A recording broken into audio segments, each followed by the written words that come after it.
You ready? Yep. We'll start with a prayer. In the name of the Father, the Son, and the Holy Spirit. Amen. Remember, O most gracious Virgin Mary, that never was it known that anyone who fled to thy protection, implored thy help, or sought thy intercession was left unaided. Inspired by this confidence, I fly unto thee, O Virgin of Virgins, my Mother. To thee do I come, before thy eyes stand, sinful and sorrowful. O Mother of the Word incarnate, despise not my petition, but in thy mercy hear and answer me. Amen. Father, Son, and Holy Spirit. Amen. All right, so this is our last talk. The week has seemed to kind of fly by. I don't know about you all, but for me it has. So I wanted to speak to you about a couple of things. There is a Lenten retreat. I'll be doing a Lenten retreat at Heart Ridge in Pickens County, Sunset, South Carolina. That's going to be the week of Ash Wednesday. Now we'll have a priest there for the sacraments, but we're going to talk about the Lenten experience, the penitential season, and how to dispose ourselves to the grace of Lent and to go through Lent. Lent historically has been an opportunity to do a retreat or spiritual reflection, and I would highly encourage you, if you don't do this one, that's fine, but to do some type of retreat, some type of pilgrimage, some type of activity over Lent that takes you deeper into liturgical observances and Lenten observances. So there are flyers for that up here. The next thing I wanted to talk to you about was these supernovenas. And so the supernovenas are in PDF form. You can ask Kate. And so to give them to you, to email them to you. And what happens is you get a booklet with instructions on how to print it and then how to fold it and assemble it. And so the PDF, you just print it out and then you fold it. But the purpose of the supernovenas, there are 9 major feasts throughout the year. So it's a novena of novenas. So there's 9 major feasts throughout the year that have some specific items and topics and themes that are extremely important in conforming the community, conforming your families, but in conforming our will to God's will in specific areas. Valerie and I put these together at the request of an exorcist priest when we were dealing with a lot of family affliction, a lot of family cases.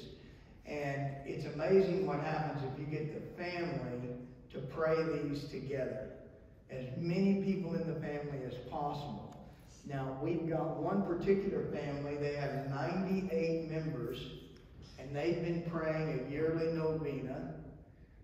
They're in, I think, their 9th year or 10th year of praying that every year. Now, some of their family is distant, so they don't do the travel. But some of them are traveling 30, 40 miles every day. It's a highlight of their year. And the family unity that it has brought about has been absolutely amazing. There have been conversions upon conversions in this family. We've got multiple stories about the value of that to families and to parishes. So I highly recommend the supernovenas. Just pick them up, read through them. They are spiritual aerobics. It'll take you 45 minutes to an hour to pray through and to go through what's in there for each and every day. But it is very, very much well worth it. And it's not that you have to do them all, but maybe pick a particular one. And it's a very, very, very good practice. So our talk today is on some basic differences between the angelic and the diabolical, the angelic paradigm versus a demonic paradigm, how angels are disposed, how demons are disposed, and in many ways how humans are disposed. And so where I want to start with is the title of the talk, which was Demons Go Where They Are Not Resisted. Angels go where they are only invited. And so the basic disposition is one of virtue, one of courtesy, one a suitor versus a seductor. And so the demon will go until he meets resistance. We see this modernly when we see the amount of evil that's happening in the world. And we get asked all the time, is there more evil in the world? No, there's not. 1/3 of the angels fell. That's it. The thing is they're getting more license because of our actions and inactions. And then the 2/3 angel opposition is getting less activity because we're not calling on them. We're not praying. There's not the amount of prayer. There's not the amount of devotion. I think that in many ways you can make the observation that the aberration or anomalies that we're seeing in climates and weathers is in some part due to who's praying for the weather anymore. You know, where are the family farmers? Where are the farmers? Where are the people who are working the land? Where are the people who are tied closely in an agrarian sense that were praying 3, 4, 5 times a day and concentrating on these things? We have a totally different relationship with the world, with the earth. She's been in some realms elevated to a deity, and even within our church, the elevation of the earth to this position is disordered. It's improper. And then at the same time, we have this distance whereby we're not praying for bounty of the earth. We're not praying for her to fulfill that spot, that correctly ordered spot in creation. And so I think that we've become disordered with regard to this. There's a whole lot of there's a whole myriad of angels that were created for this purpose. 1/3 of them fell, and now they operate against the right order of humans and creatures. And so they're going to militate as much as they can against right order. So a little bit is going to be a little bit of review, but stick with me. Excuse me. So the angel is created mission specific. What does that mean? It means that he has a specific mission. The universal mission of the angel is to aid or to augment the flow of grace and the relationship between God and all of creation, between God and creature. So the specificity of that mission would look like your guardian angel has the specificity of knowing and ensuring the salvation of your soul, giving you every opportunity to gain that. My guardian angel would have the same with regard to me, which means they're going to share certain universal knowledge with regard to salvation, but specifically they're going to have different points of knowledge because we're different individuals living in different times in different locales, different genders, those type things. But so if you see that an angel is created, let's talk about an angel of perhaps purity, to ensure purity. When he falls, he now becomes a demon of impurity. And he works exactly opposite, but in the exact same place. He fits in the same cosmic cog. He goes in the same exact spot, and he has the same zeal for that mission. But now it's a perverted mission. So instead of to augment the flow of grace, to enhance the flow of grace, to lead us toward God, it is to impede the flow of grace, if not negate it altogether. So, do you know anything about beavers? So the demon is like a spiritual beaver. Grace is the flow of water, and so he's activated by this either impending or current flow of grace, and he wants to dam it. He wants to stop it. And so demons are going to be drawn to moments of grace or impending grace. One of the things we used to ask in the old intake form, I still ask it, but it's in a different context, is if you're having problems in the house, arguing, bickering, everybody's at each other. Suddenly the house is thrown into this uproar. One of the questions is anybody in the house nearing a sacrament?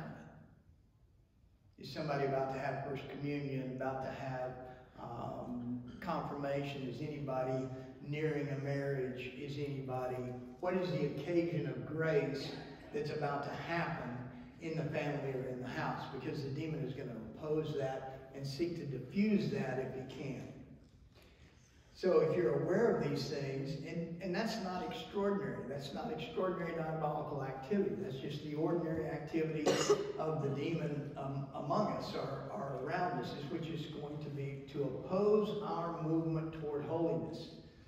Now we get the sense that oftentimes we think, well, I'm reverting, I'm converting, I'm trying to go to church, I'm trying to pray, I'm trying to do right, and things are getting worse. That's exactly right. That's exactly the way it works. Why? Because you are different. You're changing. So let's pick up a concept that is extremely important, and that is called psychological compatibility. In order for there to be a relationship, there has to be a psychological compatibility between the two individuals. A sustained relationship requires that there is a psychological compatibility. Your friends, there are things that you agree on, politically, religiously, whatever it may be. A sustained friendship means there are certain things that are important to you that you agree on. Have you ever had a friend that you agreed on almost everything except this one area, and then what you found was that's all you wanted to talk about? And then that friendship usually dissolves or dissipates over a period of time. So psychological compatibility, all of us have a psychological compatibility or multiple ones because we are interested in the same things. You're listening to a guy, it's Friday morning, a beautiful day in South Carolina, the sun is shining.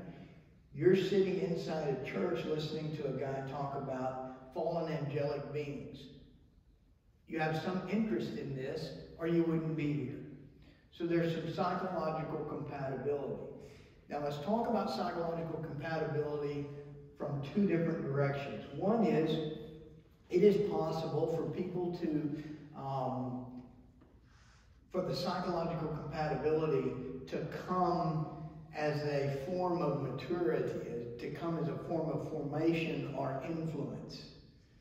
And this is not unusual because for many of us, our psychological state, our psychological topography or profile, if you will, is a product of how and where we were raised.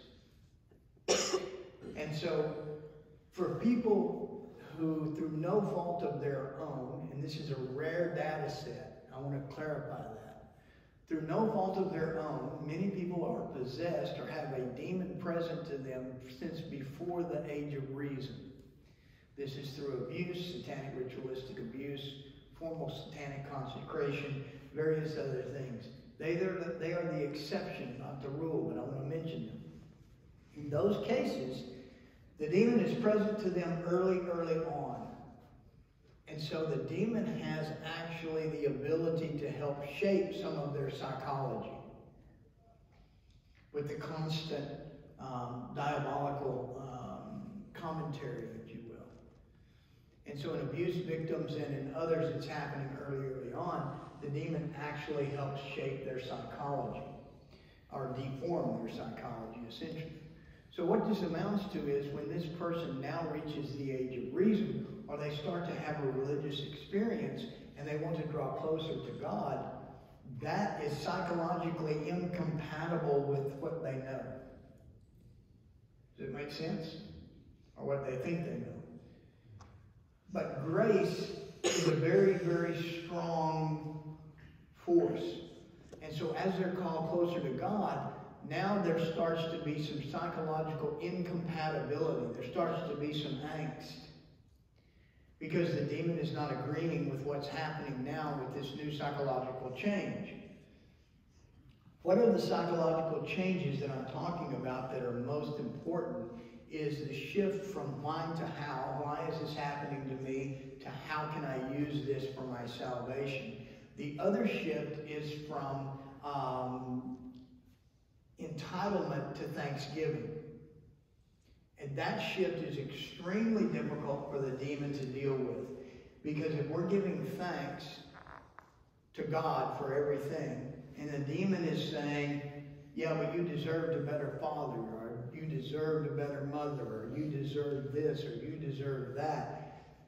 Think how hard it is to break out of that and say, no, thanks be to God. For whatever happened to me, thanks be to God. So you're seeing how psychological enmeshment is now separated. And in that separation is where the affliction happens, because it's very difficult. How many of you have difficulty forgiving certain people? All of our hands should be up. All of us have that. So forgiveness is a decision. It's not a one and done. Because what happens is we get to thinking about things, we access our memory file, the demon helps us with that and wants to encourage us to have these feelings of rejection, these feelings of victimhood, these type feelings. And then immediately comes this flood of not just that person, but other people. How many of you have recognized the thought pattern that when you start to meet some adversity, there's a whole flood of negative memories and negative things come forward? You have to stop that. And that's a movement in the will. Because this is a good indicator that you've got some diabolical assistance, if you will, showing you all the times that you were less than victorious, that you were less than righteous in your response. One of the things is, the demon's never prepared for, is for you to even give thanksgiving in that moment. Lord, thank you for showing me and reminding me how holy I'm not. Thank you for showing me all these times that you got me through this. But the thanksgiving starts to really retool our psychology. It starts to really retool our interior and conform the faculties of the human person. So again, the angel only goes where he's invited. So when you ask your guardian angel to be present to you, to guide you, you're giving him the permission, or you can give him the permission to afflict you, meaning to give you shame, to give you the prick of conscience, to give you that feeling that, hey, what you're doing is wrong. Because oftentimes what we do is we'll get a prompting, we'll get a suggestion from the guardian angel, but we'll dismiss it. You remember the old cartoons where you had a devil on one shoulder and the angel on the other? There's a lot of truth to that. There really is a lot of truth to that. And the language, which one you listen to, really is what is your interior disposition. If your interior disposition is that of charity, it's much easier to listen to the guardian angel. If your interior disposition is one of critique and condemnation, it's going to be much easier to listen to the accusation voice. So, having in mind, what is my disposition? Is it a disposition of thanksgiving? Is it a disposition that finds the attribute in people? Or is it the disposition that is critical? The disposition that finds the defect in people? And so that gives you an idea of which voice you're going to be more open to. So when we look at the angelic versus the demonic,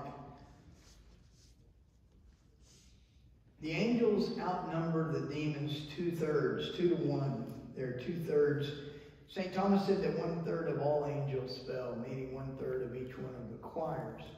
And so that on any given activity, there's going to be a portion of the angelic realm that's militating against. A good example is Christmas, when you've got myriads and myriads of angels that were created to sing the Gloria at the nativity of our Lord, and to focus us on the Christ in the nativity. And so 1/3 of those myriads and myriads now militate against Christ being the focal point of Christmas and drawing us into the righteous celebration of the Nativity. So how do they operate? They operate all across the board. Commercialism, self-centeredness, our own self. There are 3 suicide spikes in the year. They correspond to All Souls, Christmas, and Easter.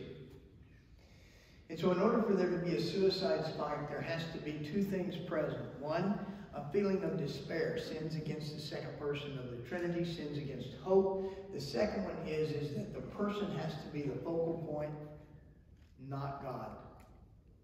And so once they withdraw into themselves and then they start to buy into, if you will, futility, despair, the sins against hope, then this is why you see these suicide spikes at these 3 moments of great grace. Because these are 3 flood moments of grace, if you will, through All Souls, through the Nativity, and through Easter. These all should, resurrection, these should all be moments of great conversion. And they are. You know, by the same token that there's a suicide spike, there's also record amount of prayer. And so these are the moments of firefight, if you will, in spiritual warfare. These are firefight moments where both sides are very, very active. And so all the more reason for us to maintain a constancy. The military references are very, very important, is to understand we must maintain a constancy. We're an army of occupation under constant opposition from the indigenous. What do I mean by that? This is not our home. The world is not our home. We are in a foreign land. We are in a land, the demon is the prince of this world. This is his realm. And so to realize that we are behind enemy lines to start with, so you have to keep your wire tight. You have to keep your perimeter intact. What is your perimeter? Your perimeter is your household. You do not allow the enemy inside your household. It's enough to confront him outside. What does it mean to have the enemy inside? Remember, the demon's going to go to where he's not resisted. Are there practices in your home that are inconsistent with your Catholic faith? Because he's always looking for a toehold. He's always looking for that way in. Do you have items in your home that are inconsistent with your Catholic faith? Do you have Freemasonic memorabilia? Do you have African fertility mask? Do you have, there's a whole big list of stuff. Do you have anything in there that's inconsistent with your Catholic faith? If so, why? Why? And so in that you have to say, I have compromised the integrity of my household. Really and truly, there's no innocent transgression here. We want to claim innocence, or we want to claim we didn't know. Well, yeah, we really did. At somewhere, in some depth, we knew this was inconsistent. The other one is line of sight devotion. Is the entirety of your house, is it consistent with your Catholic faith? How many of you have been in the house that it was 2 houses? One was for the house that didn't have any offense to your Protestant brethren, so you came in the foyer and all of that was no crucifixes, no Sacred Heart, none of that stuff. You have to go back into the house and maybe we got that in one room. Does this sound familiar to anybody? So there needs to be line of sight devotion that's consistent with our Catholic faith. Okay, so you guys are fanatics. How many of you have a crucifix in your kitchen? Yeah, look at you, fanatics. Thanks be to God. The point is there should be line of sight devotion that no matter where I am in a house, I should be able to look in any direction and find an item of devotion that is consistent with the Catholic faith. And so it's amazing how effective this is in dispelling the demon. It's also amazing how effective it is in making your in-laws uncomfortable. So it's in that discomfort that conversion rests. It is in that discomfort. It is in the constancy of the Catholic household where if we're going to say a rosary every night at 7 o'clock, then we're going to say a rosary every night at 7 o'clock. And if they're a house guest, they don't have to join us, but we're going to say it. Anytime you start changing the rhythm of your house to match a guest, you've already compromised the integrity of your camp, of your location, of your household. So I'll ask you this. The scene is Monte Cassino in Nursa, Italy, site of St. Benedict's Monastery. There's the scene, and so he has a visitor. And so he comes to there's a visitor. The Benedictines are known for their hospitality, and the visitor says, could you guys hold that prayer stuff down just a little bit? And maybe no chant tonight. And if you were going to pray vigils, could you just kind of skip that for tonight while I'm here? What do you think that they would do? No, absolutely not. And so this is the thing that we have to view our households as a bastion of spiritual integrity. To set up wherever your household practices are and to maintain those practices, not in spite of who comes, but for who comes.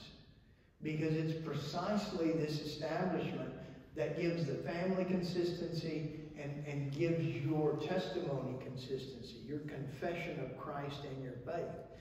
The other one is, how many of you pray in restaurants? In the name of the Father, and the Son, and the Holy Spirit. You are fanatics. That's great. It's fantastic. Of course we do that. Of course we do that. But if we find ourselves self-conscious saying, well, I don't really want to do it, maybe a little bit overboard. Wow, listen to what you're saying. Valerie and I went in a restaurant the other day.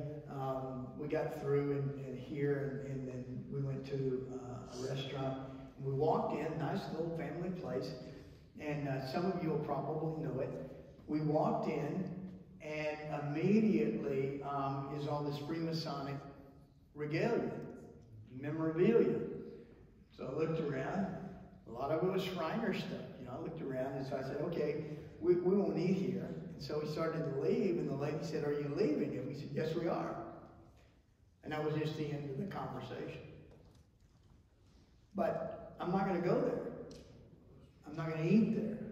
I'm not going to be part of that. And so I think that when we patronize the back of the bulletin, do you know what I mean when I say back of the bulletin?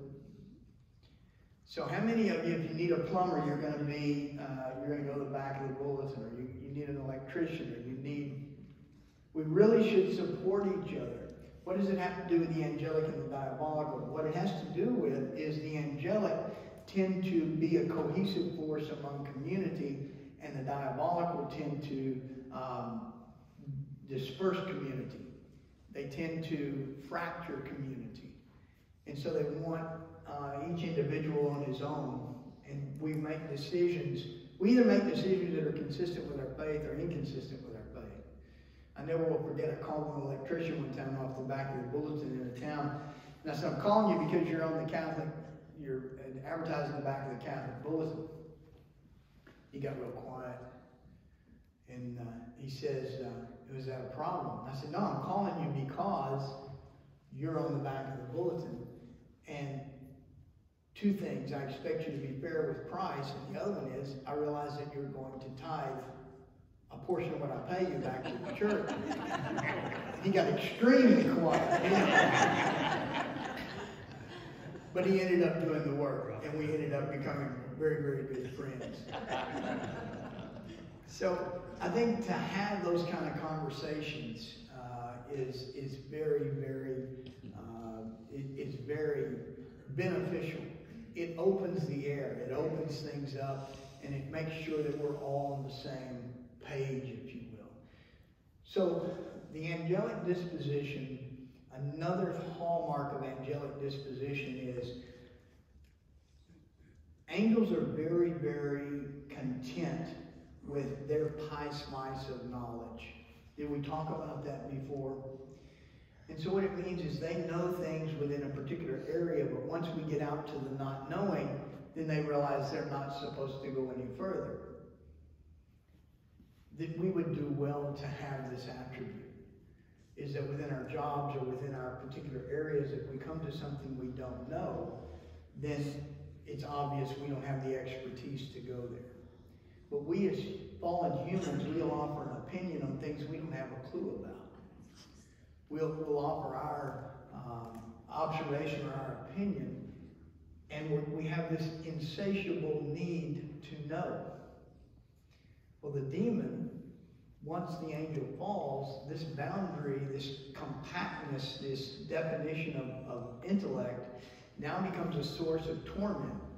Because instead of it being something that is contenting to them, that is reassuring to them, it becomes this insatiable need to know and consume information. Most all the possession cases, the person will spend an inordinate amount of time on the internet or researching things or amassing knowledge that is of little to no value and certainly doesn't have any direct bearing on their vocation or their calling in life or their station in life. Does this sound familiar to anyone? And so it draws people out of vocation, even if it has the shading of a subtlety that this is something that I might need to know about. But when you really look at it, there's not a lot we need to know. There really is not a lot we need to know, especially with regard to politics, current events. Valerie and I haven't followed the news for years and years. Here's how we know there's a tsunami. It's when it shows up in the prayers of the faithful. So really and truly, we are so concerned about things that are happening around the world over which we have no control whatsoever, and which ultimately don't have any effect over us directly, but rather indirectly through our emotional response to the perceived catastrophe. We've gotten to a point where, as society, we no longer think, we feel. Everything is an emotionally driven experience. It's almost impossible to talk to someone about anything without there being an emotional driver as part of the interaction. So what happens is we give up the rational quality. We also fail to see a superior argument or fail to yield to a superior argument. How difficult are you noticing this is that whenever you do come across a superior argument, it's difficult to yield to it, and our initial reaction, number one, is to dismiss the other person. So this is classic, is you dismiss the messenger so you don't have to listen to the message. But we as Catholics, we have to be able to recognize truth no matter whose mouth it's in, including a sibling or an in-law or somebody that we really wish that truth wasn't in that mouth. But it is. And so to recognize truth for truth, no matter where it comes, is very, very important. And it helps us stay in the upper faculties. It helps us stay in the intellect and in the will. Another aspect of the diabolical and the angelic is projection. And so we talked a little bit about projection, but the way that an incorporeal creature or a creature without a corpus, the way they communicate is through what's called projection. Projection works in the following way, is an angel conceives of an image in their intellect and then they will it into the cosmos. We encounter that as a temptation, as a fleeting thought. Have you ever had that experience? And every once in a while, it's not your stuff. You'll get random images of violence, or you'll get whatever it may be, and you realize, okay, that's just definitely not my stuff. That's a projection. The projections that the temptations that we buy into are those which are our stuff.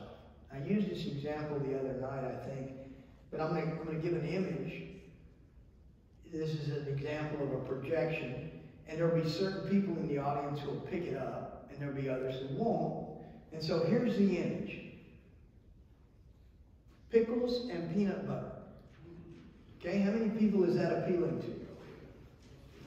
You see, just a few. And the rest of you passes right by. But now for the pickle and peanut butter crowd, I can go deeper. The demon goes deeper with regard to projections. So this is crunchy peanut butter with gherkins. You see what I mean? You see what I mean? And so then the rest fall away. But this is the way projection works, or you can call it a drive-by projection. And so what happens in the spiritual is he projects over a particular thing and then watches or observes body language and reaction to this.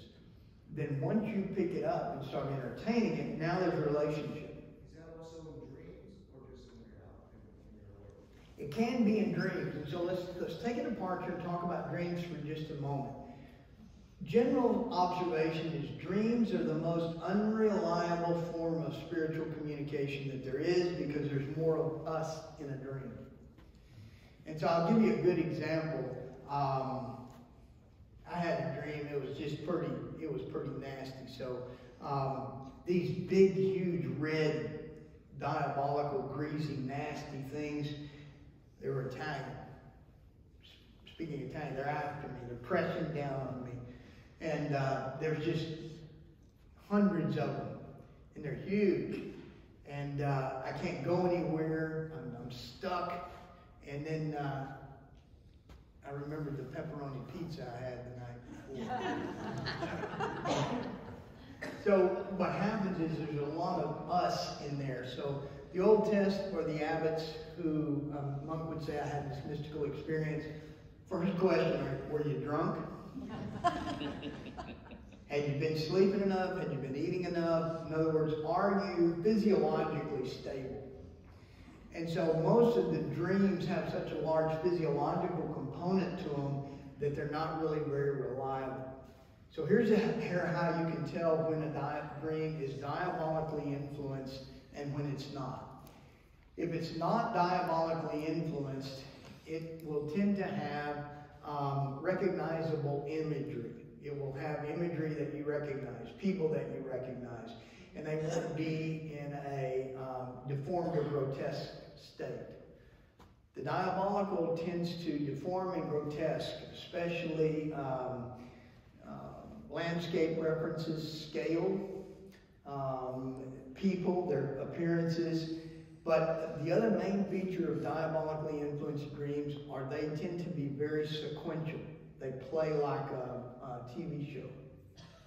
And so there's a plot, and there's something that follows, and then you'll have that same dream, or you'll have a dream that built on the first one. Does that make sense? So that's the hallmarks of diabolical influence in the dream state. But the demon wants you to be very, very caught up in the mystical, in dreams, in visions, in locutions, in thoughts. If he can get you bought into the mystical, then he can pull you out of the ordinary. He can pull you out of the concrete. Because he is much less effective in the concrete world than he is in that shadow world of half sleep, half awake, where your faculties are somewhat compromised. And so, choose your battleground. So then in our prayer, should we always be very skeptical of anything that we do, or how do we discern that? Was that God? Was that me? Was that the diabolical? Okay, so give me some more specifics. Okay, so in like meditation, in Lectio Divina, right? Specifically, so as you are contemplating, if you kind of have, say, where you're not asleep, but you're still awake, but there's something going on, right? Where you're this interaction with Christ. So should we be skeptical? Like, how do we discern? Is that from God, or does the diabolical act in that to try to pull us away? St. Paul is very, very clear. He says they masquerade as an angel of light. And so the real test is to find God in the ordinary, not the extraordinary. Okay. And so in every one of the possession cases that we've had, all of them go through what we call stage 6 in liberation. And so I'll talk about those here for just a moment. So here's the path to liberation. And this is going to be a very abbreviated one. First of all, there's the asking of the church for assistance. So that's number 1. Then number 2 is to follow the protocol, or to follow instruction. And so what this literally means is you must subject yourself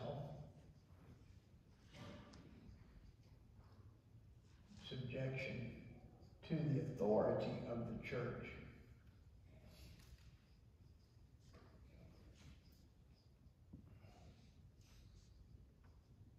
So these are 2 very, very different steps.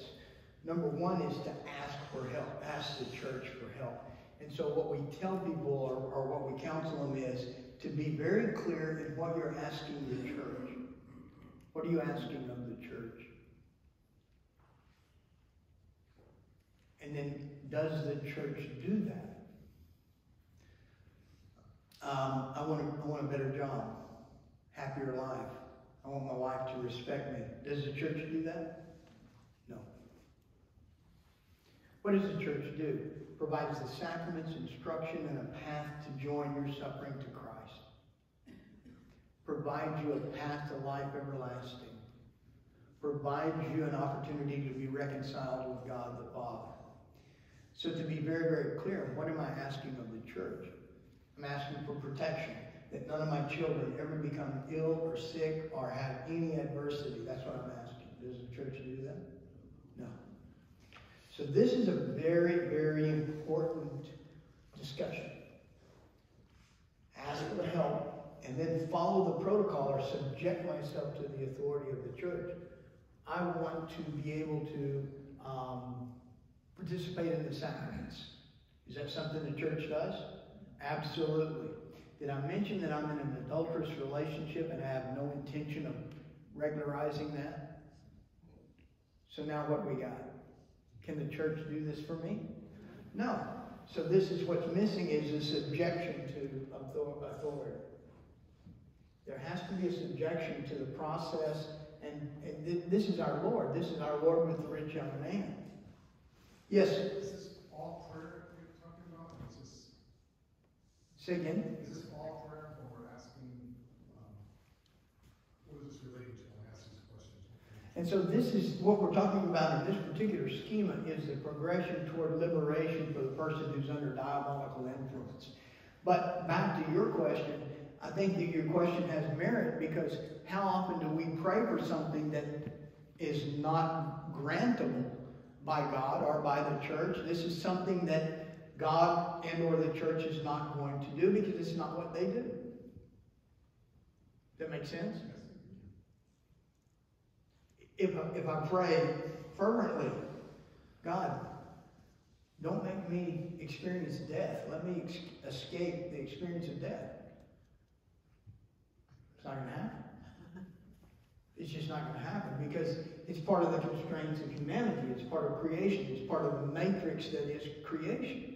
And so oftentimes we don't really think about what we're praying for. St. Thomas says that our desire is greater than our power, meaning we desire things that we do not have the power to achieve.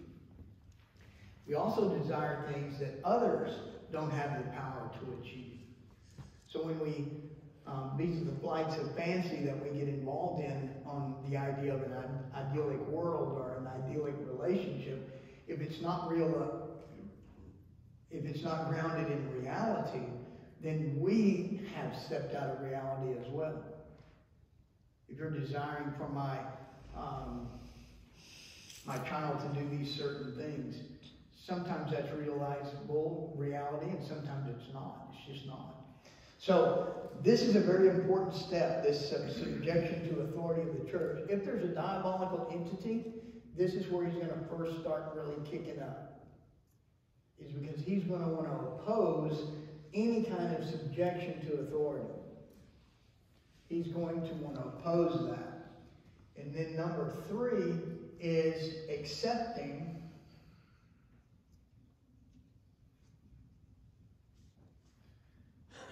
the method or the path. And this is sometimes very difficult because what happens here is it's a realization that it's not a one and done. For the most part, you didn't get here overnight. You're not going to get out overnight. It's also the understanding that you're going to go back into the church, back into the mystical body of Christ through the same hedgehole you came out of. So whatever it was that you departed your faith, you're going to have to go right back in that same way. Now, number 4 is a form of rejecting, renouncing, and rebuking, meaning you've got to get rid of all of those relationships that tie you to the previous life. And so this is RRR. Reject, renounce, and rebuke.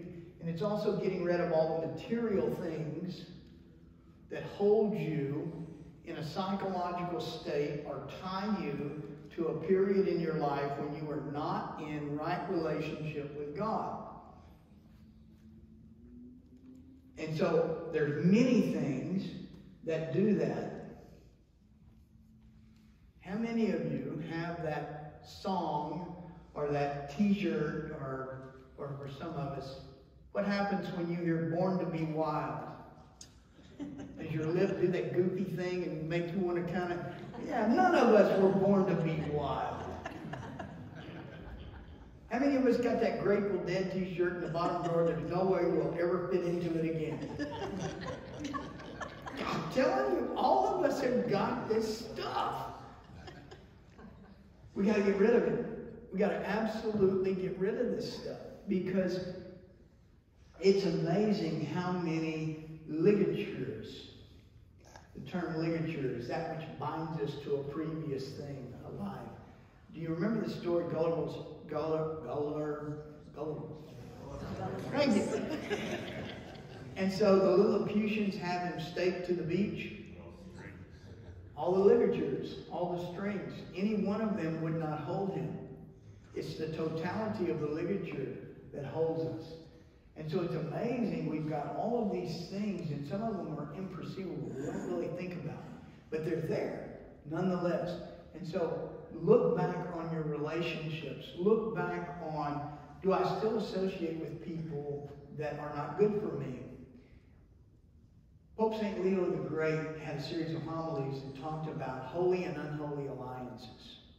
And he says essentially that we will adapt the attributes of those with whom we associate, or the defects with those of whom we associate. And so the point being that we should be ordering our lives and our relationships to what is the primacy, what is our primary concern. If it's life everlasting, then you're reordering your life and your family to Christian community, to people who are like-minded, who are headed the same place that you're headed. Are you finding that where you are in your faith journey, it's more and more difficult to entertain extemporaneous conversation? It should be more and more difficult because you realize at some level that you're wasting the rational quality, you're wasting the intellect and the will on things that have no eternal value, no eternal consequence. So number 4 is a purging. And so it's a getting rid, it's a rejecting, renouncing, rebuking, getting rid of the material things and the spiritual things, the ligatures that bind you to a previous life. Now, for a lot of people, if you've ever been around a retired professional athlete, if you've ever been around an ex-military or a military person who had a large portion of their life defined by those activities, there's a lot of memorabilia. There's a lot of stuff. There's a lot of memorabilia. And to do away with those is very, very difficult, because oftentimes the person is being, interiorly, they're thinking they're giving up their identity. And that's precisely what they're doing, thanks be to God. So I spent 12 years as a combat infantry soldier, deployed to battles everywhere. I got to get rid of all my, I mean, when you're in the infantry, they train you to do one thing, and that's to kill. I mean, bottom line, that's what they So how's that skill helping you today? Yeah. And I mean, these are the hard truths. And all of us have spent time doing things. So your question, do I have to get rid of? I'm not telling you I have to get rid of anything. Skill, I guess I'd be a very good assassin if I wanted to be. Yeah, and so how do you want to define yourself at this point? You know, That's why I'm here. right, I understand. These are the hard things. These are the hard things, yeah. Is information though too to help? I mean, like, it's hard to have a long friendship or acquaintance or group. If you see them doing that, isn't that part of your mission to help? And what do you say? You just get out of that group, or So the question you have to ask yourself is, am I going to the bars to rehabilitate the drunks? And so we can justify a lot of our actions when you really step back and look at it and go, yeah, that's not going to work. and so you really have to look at it with that bald objectivity. For a lot of people, it's difficult to make that transition, to stop living in that past, to stop living in that identity. For a lot of them, it was when they were the most, in their opinion, they were the most vital. They gave the most, they were the most important. They had a very definite job to do. They may have been very, very good at that job. But God's not interested, or I shouldn't say it that way. He wants us, He wills us to come to Him in our weakness. This is where St. Paul says, where I am weak, you are strong. God knows our strengths, but I'll tell you that your self-perceived strength is not your strength. It's simply not. And ask the people who love you. Ask your children. Ask your grandchildren. They see you differently than you see yourself. And this is one of the things that's really, really difficult, is to step out of self-image and let someone else define you. Let someone else tell you. That gives you, this is the value of a spouse. This is the value of a superior. We as marriage, God loves us so much, He allows us to choose our own instrument of purification, our spouse. The religious does not get that privilege, because their instrument of purification does not have the relationship with Him that our spouse does. And so it tends to be a little bit more astringent type purification, but purification nonetheless. So it's amazing, and I brought this up before, but I can't say it enough, and that is, man has three images. The image he has of himself, the image that his superior or his spouse has of him, and the image that God has of him. The challenge is to reconcile those three images, to see ourselves as God sees us. And it's a lot harder to do than it may sound. So number 4 is renouncing, rejecting, and rebuking. Now in this is an interesting thing, and I want to just mention it before we go too far. And that is part of the physical things that attach us or that anchor us to a prior psychological and or spiritual state are tattoos piercings. And so tattoos and piercings are a tangible thing that ties us to a moment in time and a psychological state and or spiritual state that may not have been consistent with reconciliation or being reconciled with God the Father. So there is a para-ritual to address both piercings, scarrings, and tattoos that a priest doesn't have to be an exorcist, but it's rededication of a temple. It follows the formula of the rededication, or reconciliation of a church which has been desecrated. Is your body not a temple of the Holy Spirit?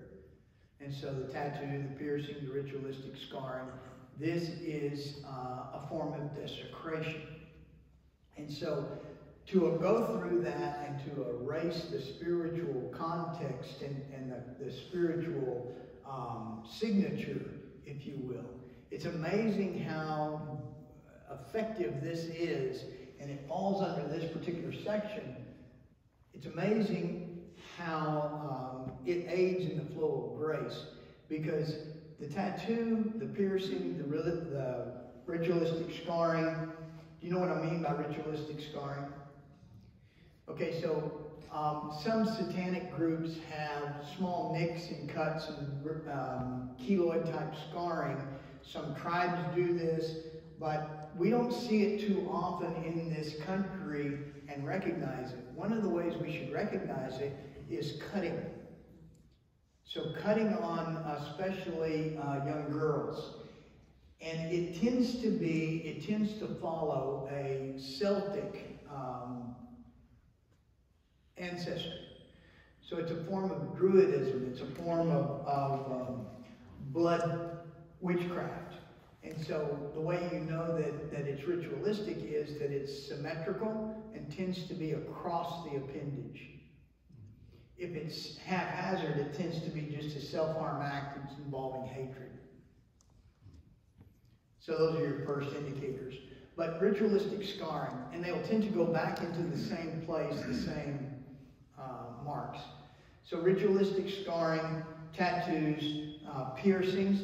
It's amazing that there is a high incident of piercings, especially those on the face that have to do with rebellion, with social rejection, with various, they have a context to them. So I'll tell you an example. The scene is we're in rural Montana, exorcism. Young lady had been involved in witchcraft. It was in a formal session, and she had a brow ring. And so she'd gotten rid of all the rest of her piercings, but she still had the brow ring. And so the question was, okay, what was the occasion of you getting the brow ring? It's when she had left home, and she had basically renounced her heritage. She and her father had a big fight. She said, "You're not my father," all these kind of things. And so in celebration to punctuate that, she gets the brow ring. And so I asked her, I said, "Okay, how do you get it out?" She said, "It doesn't come out. It's two balls on either end of a ring, and the one ball is soldered, so it's not going to come out." I said, "Really?" So I asked one of the guys there that was helping restrain her. I said, and he was a rancher, and I said, "You got side cutters in your truck?" He said, "Yeah." So let's go get them. And so we didn't cut it out. She had to do it. But that was the anchor point, that was the attachment point for the primary demon. And so liberation was close thereafter. But the demon is looking for something tangible to attach. So is that a account for even like women? I'm not picking on women, but women will get earrings. He says that you're not supposed to have earrings. Well, the piercings is a form of self-harm. And so I think we need to look at it from a traditional standpoint. We talked about this the other day. How many of your grandmothers would have had pierced ears? They would have never allowed it. We understood that the integrity of the corpus and the preservation of the integrity of the corpus was a big, big thing. And so pierced ears are actually an indication from a scriptural standpoint. It was the way to indicate slavery. And so the prescription was in the book of Numbers, you would place the slave against your doorpost, your lintel, take an awl, and drive that awl through his ear, thereby putting a piece of his flesh in your house. So he could never leave. He was joined to your house. And so that was the imagery. But we've got social norms which have eroded, for lack of a better term. But the integrity of the corpus is something we don't think about like we used to. So included in this is these 4 R's. Now let's come to number 5. What are the 4 R's again? Reject, renounce, and rebuke. So to reject is to simply say, I'm through with the relationship, with the object, the person, with any of this. To renounce it says that I will not pick it back up. To rebuke is to get rid of everything that has anything to do with it. So it's a 3-stage process. And so for a lot of people, if your family, this, do you know the term soul ties? So soul ties is a term that was coined by Dr. James Dobson, Focus on the Family.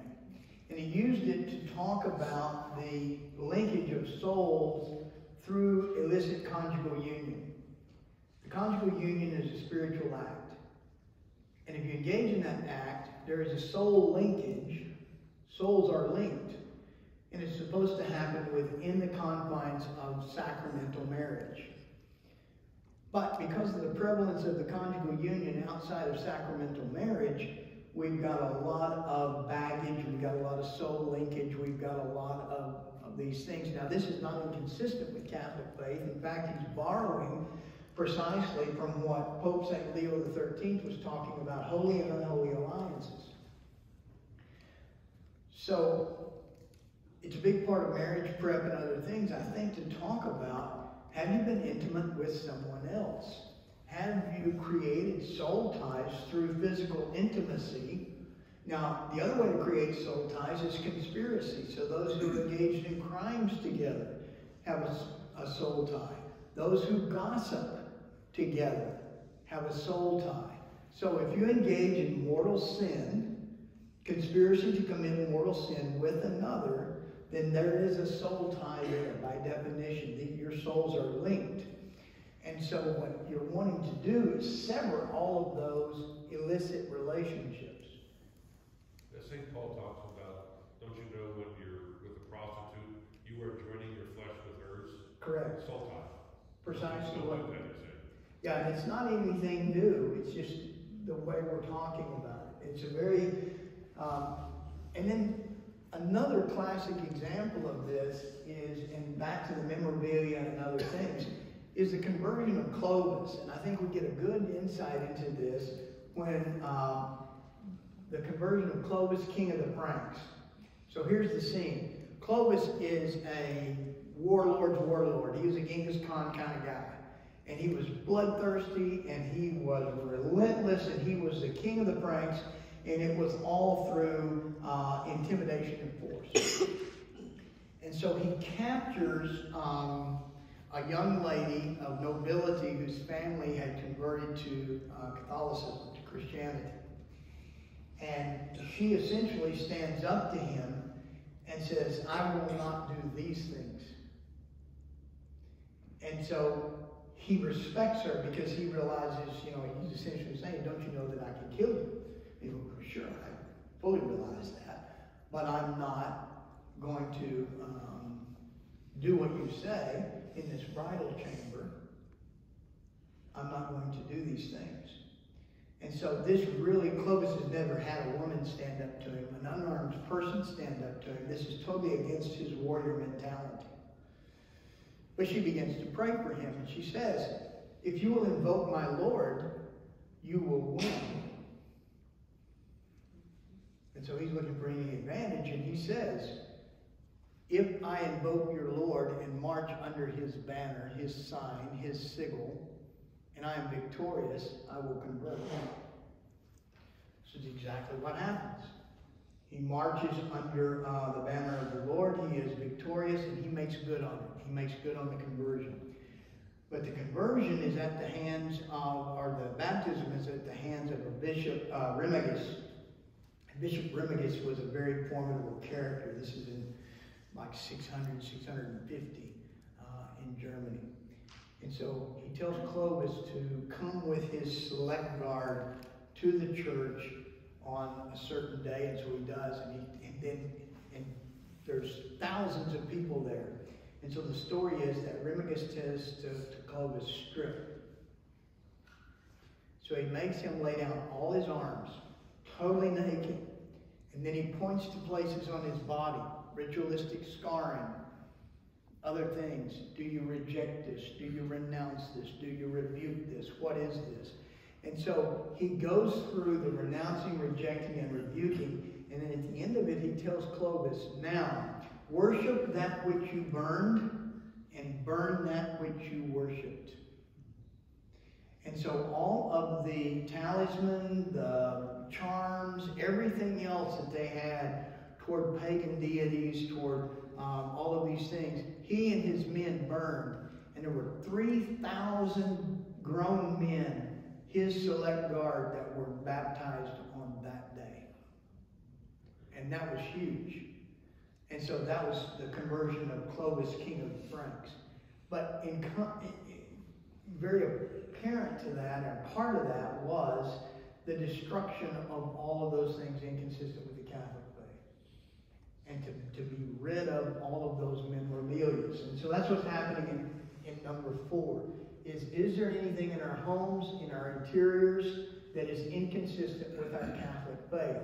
You see it again in Maccabees, when the soldiers are killed. Judas is offering prayers on their behalf, and they have amulets to foreign gods. Do you remember this? Under their cloaks.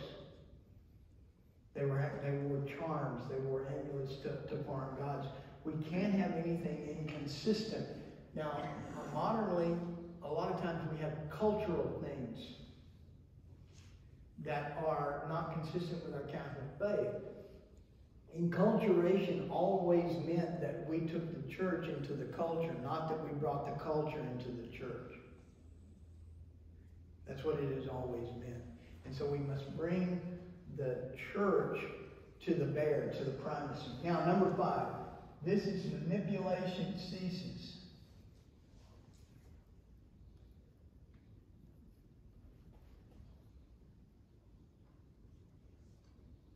What does that mean?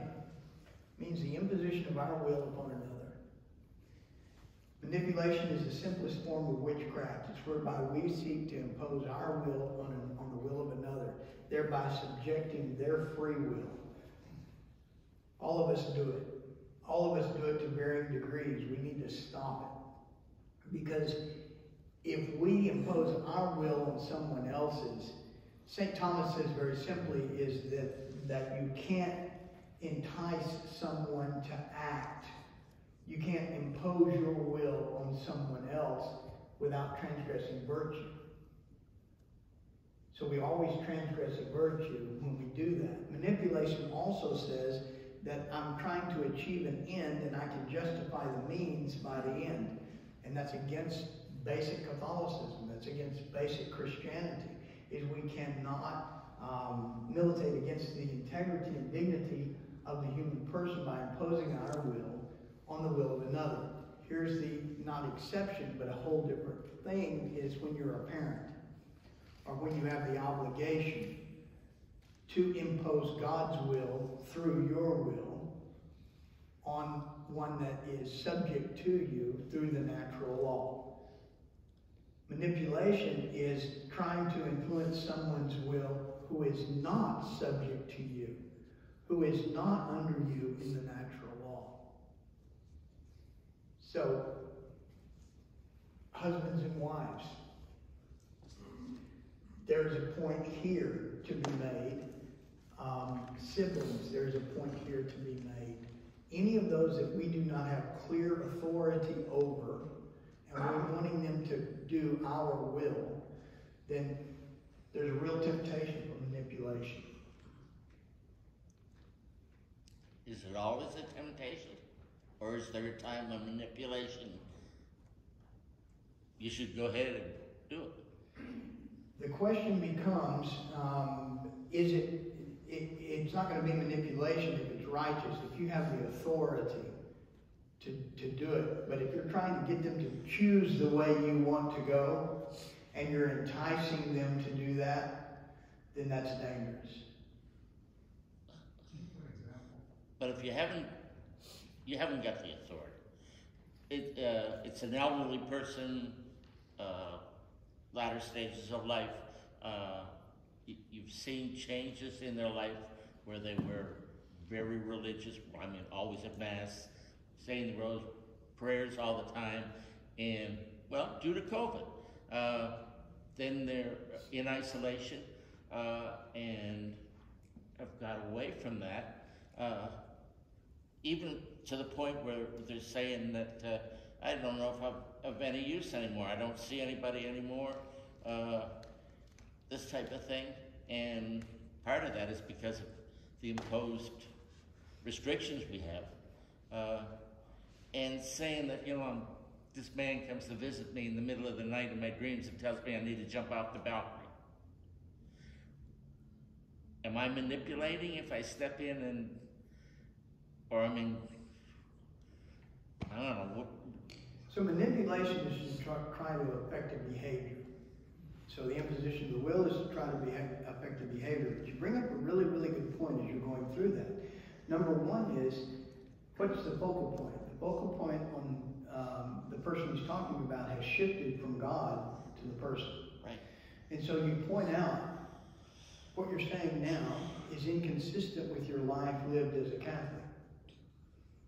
I'm just pointing out to you that this is inconsistent. I'm also pointing out to you that what you're experiencing is inconsistent with angelic language. It's inconsistent because it militates against the integrity of life. And so this is not manipulation. This is counsel. But if you say, look, I'm not going to come visit you anymore unless you stop talking about the guy who comes, now we're in manipulation because there's a negotiation, you're trying to affect a behavior directly. Do you see what I mean? And so again, we talked about you have to be more concerned with salvation and conversion than you do the behavior. What we would like for them not to be talking about those things, what we really want is them not to be experiencing those things, to return to a prayer life, to return to that interior disposition that opens them to grace. And so, as you parse through it, manipulation will have the language of negotiation. It will have the language of, if you do this, I will do this. It will have that kind of language. Does that make sense? Yeah. We use manipulation sometimes with children when we should use authority. If you make all A's, I'll give you $10.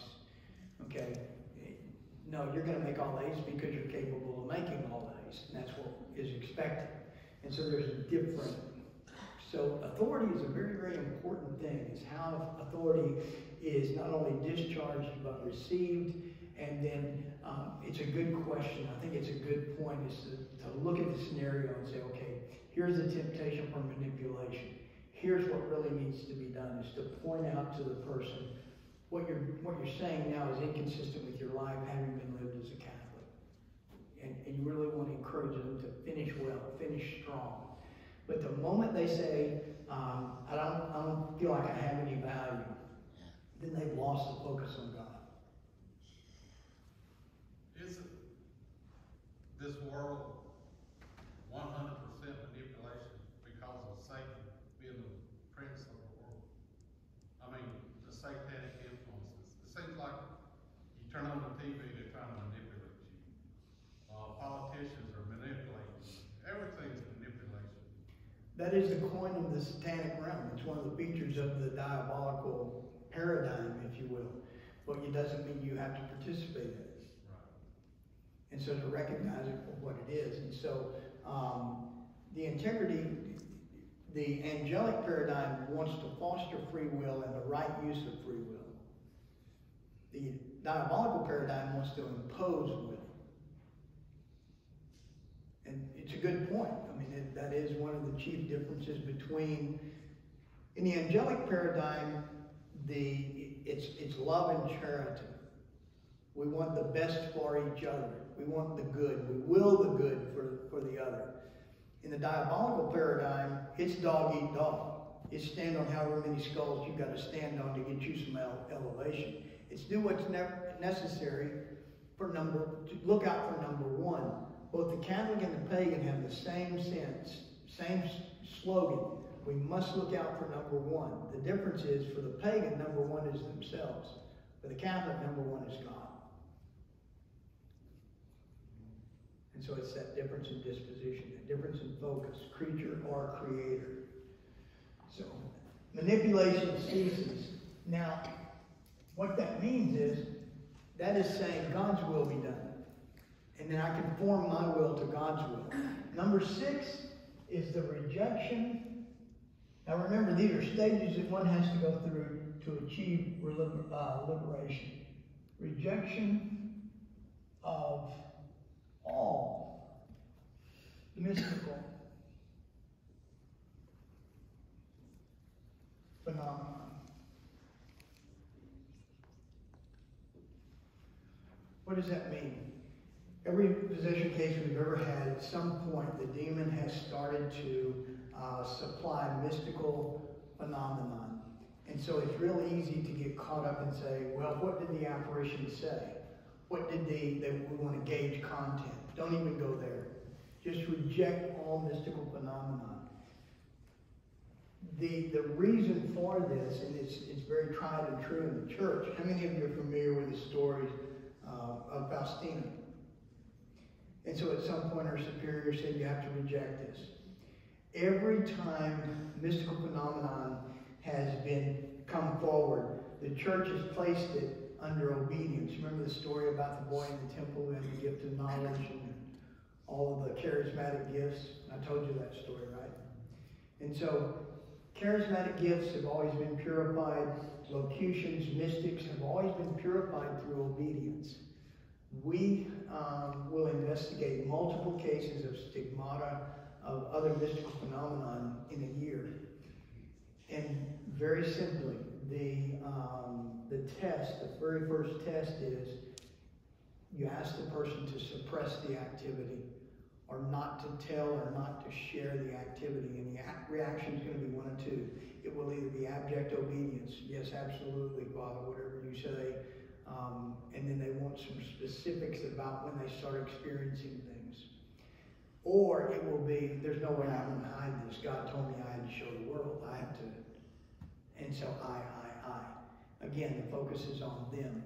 And so, sadly, of the 50 cases of stigmata and other mystical things that we've seen in the last several years, there's only one case that appears to be legitimate. It's in a religious sister, cloister religious sister. But this rejection of all mystical phenomenon, the demon wants to, his hold is weakening. His hold over the individual is getting less. And so then he goes to the fantastic. He goes to the phenomenon, hidden knowledge, various statements, comes as often as the Blessed Mother or as Christ himself. But don't try to ferret out the legitimacy of what's being said or what's being seen. Just reject it out of hand. And if it is of God, God will honor that. This is Christ telling Faustina, you do what your superior says. With Compatibility too, right? Precisely. Because so there's the demon upping the projection. Correct. Upping the projection is a good way to say it. He's upping the projection and it becomes almost constant. You know, it becomes almost constant. Until it's rejected, until it's totally rejected. How are we for time? 5 minutes till questions or 5 minutes till the need? Okay, so let's go to questions. I have, and this is for the people and also myself. You were talking about projection. What are the beware signs, the attention signs that we have with what kind of thoughts that we have, that when we have those thoughts, we need to say, I need to stop. I need to evaluate this, because I see people getting carried away with negative thoughts or with vicious thoughts, and they justify them all the way down the block. Right. And they don't realize that what they're doing is they're entertaining vicious temptations, most likely, I believe, from Satan. And they think they're justified in having these vicious thoughts. Could you give them a clue of what to do? So what Father's describing right there is when you think you are justified in a thought against charity, then you really have to stop and say, okay, that's not right. That's incorrect. And so justice, when God says, vengeance is mine, saith the Lord, it's really a statement of mercy, because we're not capable of vengeance without it destroying us. Because any vengeance, any vengeful thought, any vicious thought, any violent thought ultimately damages us in the primacy. And so, what Father's talking about, you can go back and look at it from St. Paul, capture every thought, make it obey Christ. But the moment you have a thought that is not consistent with Christian charity, doesn't matter if it's a justified thought, or if the person offended you, or the person, it doesn't matter. If your thought is inconsistent with Christian charity, it's going to lead you down an uncharitable path. And that is going to close you off from grace, bottom line. It's taking you into a place that you're going to get further and further separated from the proximity of God. And it's going to be harder and harder for you to participate in the medium of communication with God, which is grace. Because the moment that you start entertaining a thought that is against Christian charity, then you start closing off by degrees grace. You also notice that, and Father made the point, once you start down that path, it's extremely difficult. It takes a radical return. Yes? So when somebody takes, because of a political party or something, and take their stances, that, and just because they belong to that party or something like that, they shouldn't do that. It's going against the church.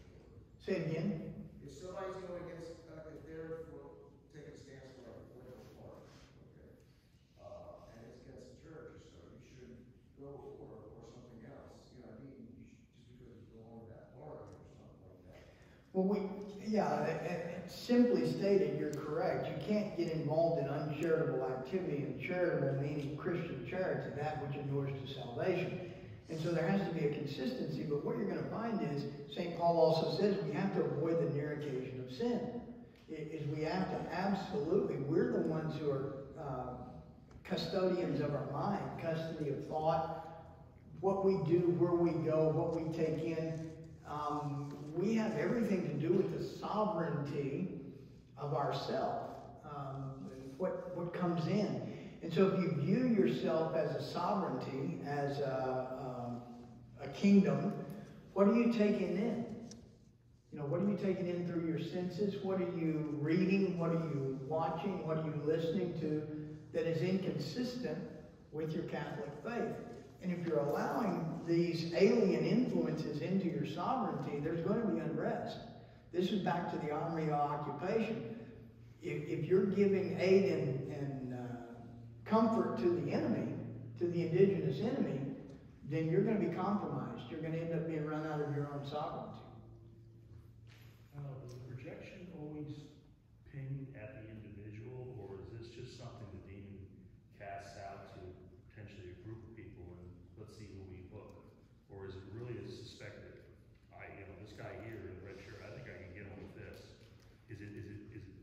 sharpshooter, or is it a shotgun? It is both. And so what you have is certain classes of demons, those that are lower were created as ministering angels. Those lower, what I call heel nipper demons, they tend to be carpet bombers. They tend to work on whole populations and then see what pops. They tend to be the least efficient. The more specialized, the governance hierarchies, governance choirs that are in direct opposition to Christ and His church tend to be more specific. They don't have none of these have interest in us individually. What they have interest in is us, our instrumentality, how in the economy of damnation. In other words, if I focus on this guy, because all of these souls follow this guy, or are connected to this guy, he's the head of the household, or she's a matriarch, or whatever it may be, they're looking for pivotal players. They don't have any interest in us specifically, individually, but it's where we are in the matrix of grace. Once they think they've hooked somebody, do they assign it off to a higher echelon? No, there's not that kind of organization. Because on the other side, it's every demon for himself. It's literally dog eat dog. So the only reason that a demon would be interested, if you're a smaller demon and you get a hold of a big fish, a human, you've got a pivotal human that's caught, then the fact that he's caught may draw the attention of greater demons. But there's not I got a chance to close this deal on a bishop. That makes me think of C.S. Lewis's Screw Tape Letters. How much validity is in that? Quite a bit, actually, just because the insights that he's showing, and especially the diabolical interaction between demons. One demon serves another simply out of intimidation, not out of any kind of admiration, not out of any kind of affinity or loyalty. And Longenecker's work that he did, are you familiar with that one? Father Longenecker, he wrote a book. I forget what it's called, but it was along the lines of Screw Tape Letters. Are supposed to be more modern. So I'm not familiar with it. Okay. There have been some Protestant writers, who have applied military hierarchy and structure to the diabolical, and it's just not applicable the way we see it. It just doesn't follow that way. Because there's no discipline, there's no virtue,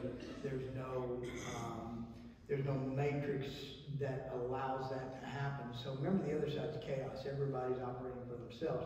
The best way to view them is a pack of hyenas. Literally. Lion prides will hunt with a certain precision and a certain methodology. Hyenas do not. They're opportunists. They wait for the lions to have already done something, and then they come try to steal it. But that's essentially the diabolical, is if you watch the Nature Channel and see how hyenas work. So then how does our guardian angel fight for us? So your guardian angel doesn't fight for you. Okay. So he's to light and to guide. Okay. And so he's giving you counsel. And so the angelic realm, your guardian angel, the best use of your guardian angel is to foster a relationship with him. You don't want to name your guardian angel. You don't want to go through any of that kind of stuff. But in your prayer, just assure him, please guide, light guide. Give me prompting, if you will. What's the proper interface of married couples, guardian angels, to their marital guardian angel?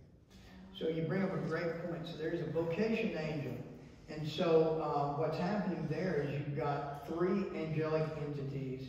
You've got the marriage angel, and you've got the two individual angels who are in community. And so the best one is to foster that communication all the time and make sure that what is best for the marriage is best for the individuals. It should be. Don't do it the other way, which is what is best for me individually. That's the disorder. Once you get the vocation angel, he has to be the primary. Right? Because your identity as an individual is now secondary to your identity as spouse. And our individual angels basically support. Yeah, if you're in a sacramental marriage, they certainly do.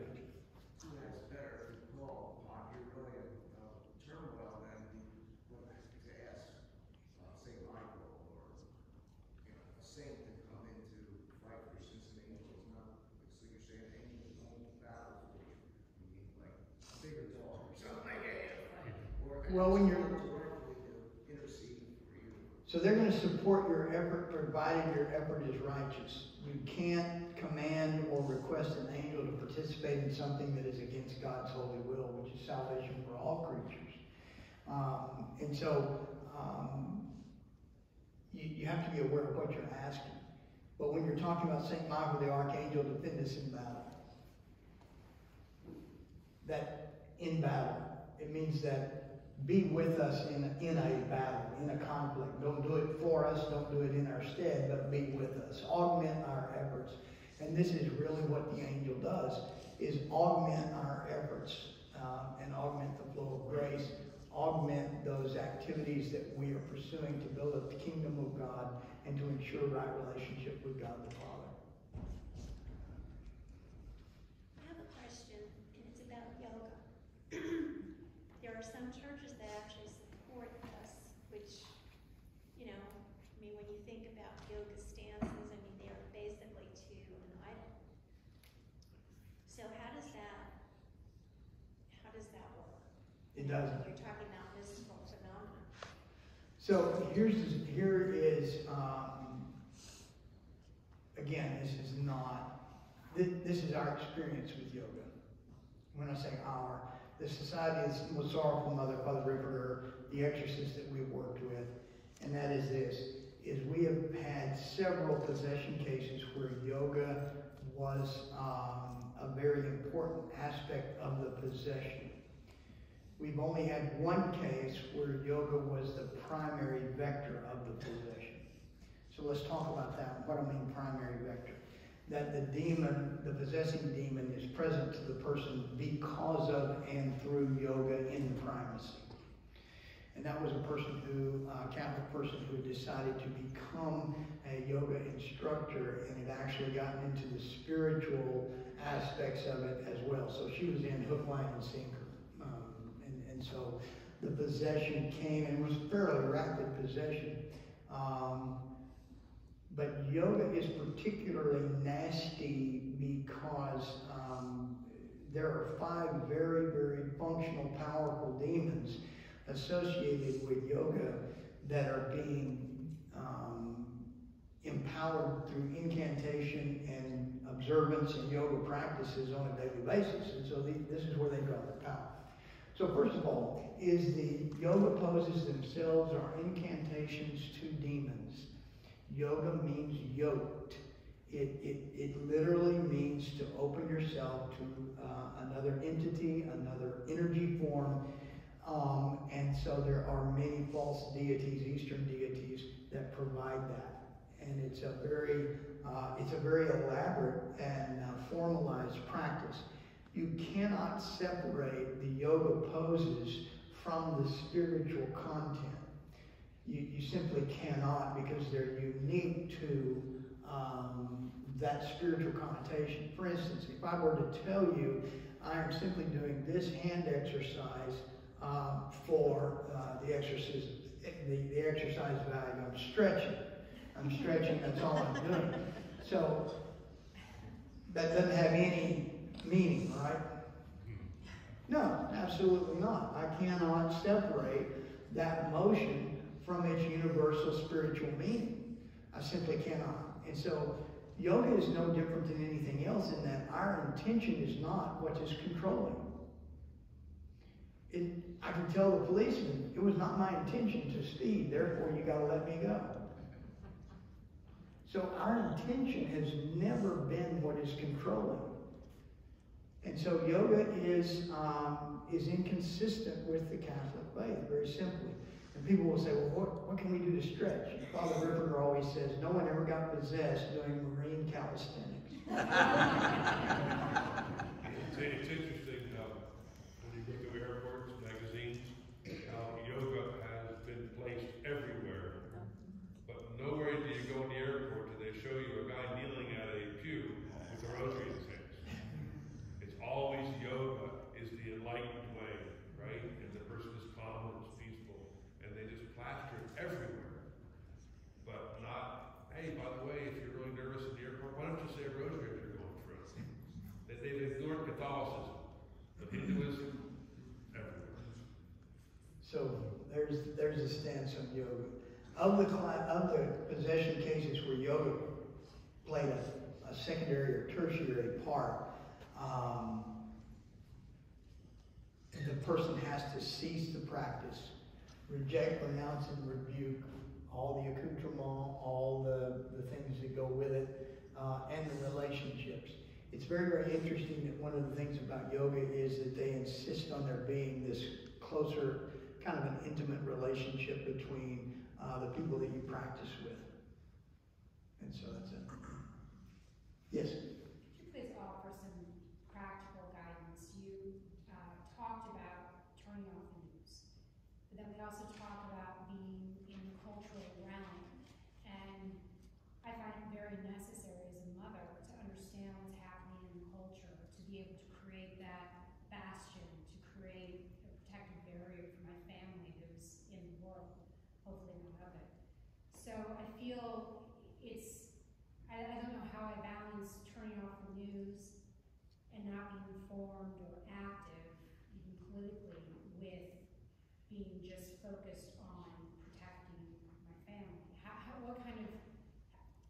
What guidance do you offer for being informed, so you can be aware, so you can recognize the devil and his deceit? It's a very, very good question. It's a very, very good question. So here's the best advice that I can give you is there are a few outlets out there, life site news among them, but take in less and concentrate on just a few areas. Because one of the things that the cacophony of news is that it never fully deals with anything. It never fully takes a particular thing and then follows it all the way through. So right to life issues, those are some things. But life site news is a good source to go through, and then even there, just look at a couple of things. Okay, I'm going to be interested in this couple of things. And with regard to informing our families, I think that it's very important for children to hear both the husband and the wife. What are the things that are important to them? And it has to have a religious connotation. It has to have a faith connotation. What are the challenges against our faith, both from within the church and from without of the church? It's difficult to do it without being hypercritical, but we really want to put the emphasis on maintaining the integrity of your domestic church, the faith practice in your home. All right? Doesn't that have to do with number 5? It does have to do with number 5. Yep. Manipulation ceases. I can't tell you how important that is. Can't tell you how important that is. Yes? I have a question about last night. Is this okay to ask? Sure. We were talking about the body and blood of Christ receiving Holy Communion. And you said it used to be that the blood was reserved just for special occasions. I've been under the impression that when you receive the body, the host, sacred host, that's the same as when you receive the blood, you still get the soul divinity, body and blood, no matter which species you take it. If they are the same, and there's no different grace taking one versus the other species, why would they reserve the wine for special occasions? And so you get the totality of the experience with regard to receiving under either species, and that's correct. That's a correct observation. So it's not that one is by itself is less than the totality of the two together. But the solemnities, it became just a liturgical practice or a liturgical tradition to receive. It was permissible to receive under both, and that was usually done through intinction by the priest.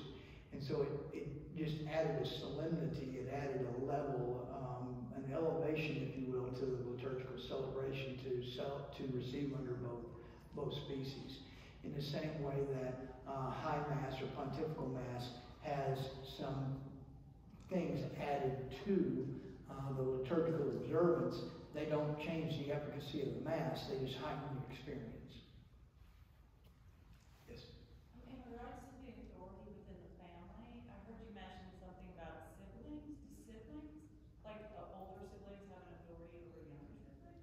The authority that older siblings have over, excuse me, any authority that an older sibling would have over a younger sibling has to derive from the office of the father. And so it has to be discharged. So it is that authority which is being discharged instead of the father. So there has to be a passing or an instruction or these things. Now there used to be the formal passing of this to the firstborn son whenever the father would start to become diminished in capability. And so he has a responsibility. We often misinterpret that, understanding that, thinking that, well, the oldest son gets everything. Well, including the obligation to provide for all the others. And so he's literally stepping into a patriarchal role. So it's the obligation is the primary thing that he's receiving for the integrity of the family. But it's all done through the office, and so it would be in the stead of. An older sibling does not have any authority because he's an older sibling. I have another question in regards to that. Say there's a situation where the father is like a criminal or something and is asking the children or the wife to do something that's, or against God or illegal. Is that, I think I know the answer to this. So the test has always been, and St. Thomas says it succinctly, is right ordered authority cannot command that which is against morals and doctrine. Okay. And so it's a by de facto, it's a misuse of authority to command one that is subjected to you to do something which is either immoral or against doctrine and dogma. Yeah. We're going to have to cut you off. Okay. Sorry.